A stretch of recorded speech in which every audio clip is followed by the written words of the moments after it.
નમસ્કાર દર્શક મિત્રો, બીએન ન્યૂઝમાં આપનું સ્વાગત છે। આપ નિહાળી રહ્યા છો બીએન ન્યૂઝ અમરેલી। ગાંધીનગર રાજ્યના સરકારી બજેટ રજૂ થયા બાદ આમ આદમી પાર્ટીના ધારાસભ્ય હેમંત ખવાએ અનોખા અંદાજમાં વિરોધ નોંધાવ્યો।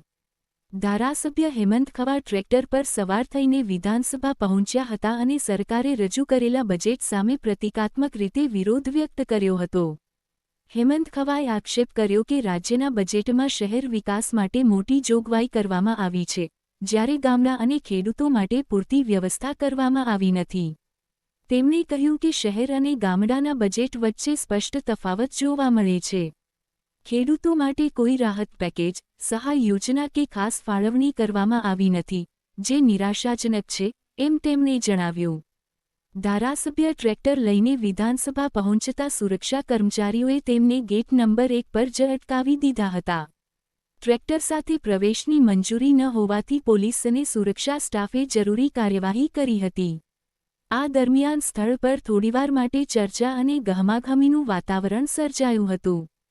હેમંત ખવાએ મીડિયા સાથે વાત કરતાં જણાવ્યું કે હું ખેડૂત પુત્ર છું, આતંકવાદી નથી। આ ટ્રેક્ટર છે, ટેન્ક નથી। ખેડૂતોની વ્યથા અને હકની વાત પહોંચાડવા માટે હું ટ્રેક્ટર લઈને આવ્યો છું। તેમણે સરકારને વિનંતી કરી કે ખેડૂતોના પ્રશ્નો અને ગ્રામ વિકાસને પ્રાથમિકતા આપવામાં આવે। આ સમગ્ર ઘટનાએ રાજકીય વર્તુળોમાં ચર્ચા જગાવી છે। વિધાનસભા બહાર આપ કાર્યકરો પણ એકત્રિત થયા હતા અને સરકાર વિરોધી સૂત્રોચ્ચાર કર્યા હતા। હવે સરકાર તરફથી આ મુદ્દે શું પ્રતિક્રિયા આવે છે તે જોવાનું રહેશે। Reporter Sarfaraz Khokhar, BN news, Vijpadi, Amreli. ગઈકાલે વિધાનસભા ગૃહમાં આદરણીય નાણામંત્રી શ્રી દ્વારા એક બજેટ રજૂ કરવામાં આવ્યું। આ બજેટની પરંપરા મુજબ ગઈકાલે પણ ગામડાઓને અને ખેડૂતોને ખૂબ જ અન્યાય કરવામાં આવ્યો। આપ સૌ જોઈ શકો છો કે શહેરોને 33,000 કરોડ રૂપિયાની ફાળવણી, એની સામે ગામડાને માત્ર 14,000 કરોડ રૂપિયાની ફાળવણી કરવામાં આવી। ગઈકાલે આદરણીય નાણામંત્રીશ્રીએ વાત કરી કે 48% લોકો શહેરોમાં રહે છે, તો 48%ને 33,000 કરોડ અને 52%ને 14,000 કરોડની ફાળવણી છે એ અયોગ્ય અને અન્યાયી છે। એના માટે થઈ અને ગામડાનો અવાજ વિધાનસભામાં પહોંચે એના માટે આજે ટ્રેક્ટર દ્વારા હું વિધાનસભામાં આવ્યો, પરંતુ ક્યાંક ને ક્યાંક સરકારને ટ્રેક્ટરમાં ટેન્ક દેખાણી હોય એમ અમને વિધાનસભાના ગેટ ઉપર જ રોકી દેવામાં આવ્યા। ત્યારબાદ પગપાળા ચાલીને અમે અમારી વાત રજૂ કરવા માટે વિધાનસભાએ પહોંચ્યા છીએ। આદરણીય કેશુબાપાના નિધન પછી પ્રથમ વખત ગામડાની કોઈ યોજના ગઈકાલના બજેટમાં જાહેર થઈ, પરંતુ આપણે કમનસીબી કે મુખ્યમંત્રી નિર્મળ ગ્રામ યોજનામાં માત્ર 650 કરોડ રૂપિયાની 18,000 ગામડાઓને માત્ર 650 કરોડ રૂપિયા ખૂબ જ ઓછી ફાળવણી છે એ કાલના બજેટમાં જાહેરાત કરવામાં આવી। અગાઉ પણ મારા દ્વારા મહાત્મા ગાંધી ગ્રામીણ વિકાસ વર્ષ તરીકે ઉજવવામાં આવે અને ગામડાઓને પ્રાથમિક સુવિધાઓ મળે એ અંગે માનનીય મુખ્યમંત્રીશ્રીને રજૂઆત કરવામાં આવી હતી, પરંતુ ખાલી 650 કરોડની ફાળવણી ખૂબ ઓછી છે। એની સામે મુખ્યમંત્રી શહેરી વિકાસ યોજનામાં ગઈકાલના બજેટમાં 16,116 કરોડ રૂપિયાની ફાળવણી કરી અને ખૂબ જ વધુ બજેટ ફાળવવામાં આવ્યું છે।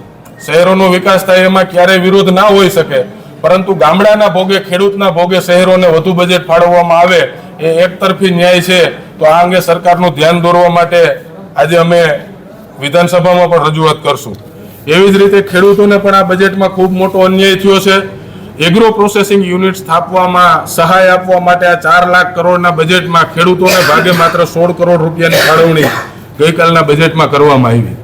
એવી જ રીતે ખેડૂતોને સુધારેલી જાતના બિયારણ મળે અને ખેડૂતોનું ઉત્પાદન વધે એના માટે થઈ અને સુધારેલ બિયારણ માટે માત્ર 16 કરોડ રૂપિયાની જોગવાઈ આ બજેટમાં કરવામાં આવી, જે ખૂબ ઓછી છે। એની સામે ટેક્સટાઇલ ઉદ્યોગને, એકમાત્ર ટેક્સટાઇલ ઉદ્યોગને 2755 કરોડ રૂપિયાની ફાળવણી આ બજેટમાં કરવામાં આવી છે। એવી જ રીતે સૌરાષ્ટ્રમાં, ખાસ કરી ગુજરાતમાં ખૂબ નવા ચેકડેમો બનાવવાની જરૂરિયાત છે, ત્યારે ગઈકાલના બજેટમાં માત્ર 896 કરોડ રૂપિયા નવા ચેકડેમ બનાવવા પાછળ ફાળવવાની વાત કરી। એની સામે અમદાવાદ અને સુરતમાં મેટ્રો રેલ ચલાવી શકાય એના માટે 2200 કરોડ રૂપિયાની જાહેરાત આ બજેટમાં કરવામાં આવી। તો જેટલી મેટ્રો રેલની જરૂરિયાત છે એનાથી અનેક ગણી વધુ લાખો ખેડૂતોને નવા ચેકડેમોની છે, તો ચેકડેમોની જે ફાળવણી છે એ પણ ખૂબ ઓછી છે। સૌરાષ્ટ્રમાંથી 54 સીટોમાંથી 50 સીટોમાં ભારતીય જનતા પાર્ટીના ધારાસભ્યો છે, એ 50 પૈકીના 8 જણા મંત્રી છે. ત્યારે કાલે સૌની યોજનાને માત્ર 473 કરોડ રૂપિયાની જોગવાઈ કરવામાં આવી. સૌરાષ્ટ્રમાં મુખ્યત્વે 11 જિલ્લા આવે છે.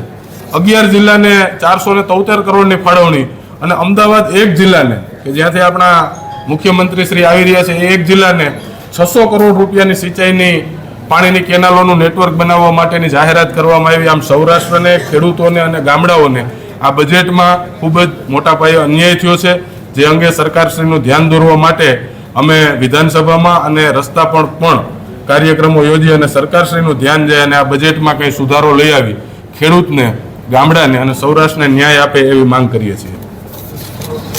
મર્યાદાથી અમારી લડાઈ પોલીસ સામે નથી, અમારી લડાઈ આ વ્યવસ્થા તંત્ર સામે છે અને અમે શાંતિપૂર્ણ રીતે અહીંયા અમે ધારત તો તમે અમને રોકીને આગો, તમે અમને નંબર વિનાનો એન્ટ્રી પાસ આપ્યો છે, પણ અમે તમારી સાથે ઘર્ષણ કરવા નથી માંગતા. તમારી ને અમારી કોઈ લડાઈ નથી. આવો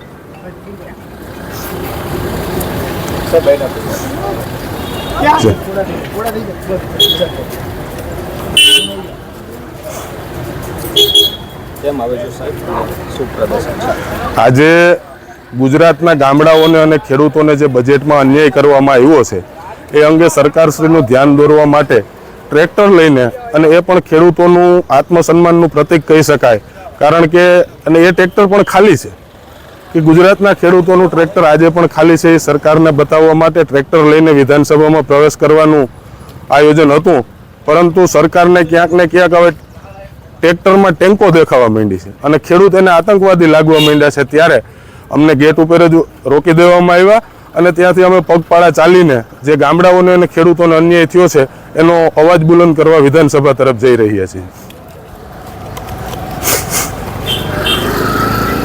પીસી રૂમમાં, પ્રેસ રૂમમાં પ્રેસ કરશું.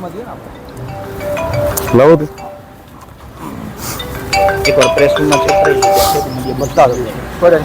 જી ભાઈ.